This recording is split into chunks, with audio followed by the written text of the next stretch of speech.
కసుమూడు దర్గా ఇయాలు కూడా భయపడే చోటంటది.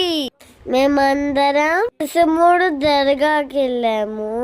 అక్కడ ఈ తాత దగ్గరే మంత్రించుకున్నాము. తన్ బాబా సమాధికి దండం పెట్టుకున్నాము. ఇక్కడ చాలా బాగుంది. ఫోటోలంతా తీసుకున్నాము. ఈ సమాధి దగ్గర అందరూ ముసుకేసుకొని దండం పెట్టుకోవాలంట. అందుకే మా అమ్మ పెద్దమ్మ వాళ్ళు ఇలా వేసుకున్నారు. అయితే చాలా షాపులు ఉన్నాయి. ఇంకా బయటకు వచ్చాక షాపులన్నీ తిరిగి చూసాము. అక్కడ సోడా ఐస్ అన్ని తిన్నాము. ఇక్కడైతే తాటికాయలు బాగున్నాయి. ఇవి కూడా కొనుక్కొని తిన్నాము. ఇక్కడ మా అత్త వాళ్ళు భోజనాలన్నీ రెడీ చేశారు. హాయిగా తినేసి ఊడుకు చేశారు. Thank you everyone.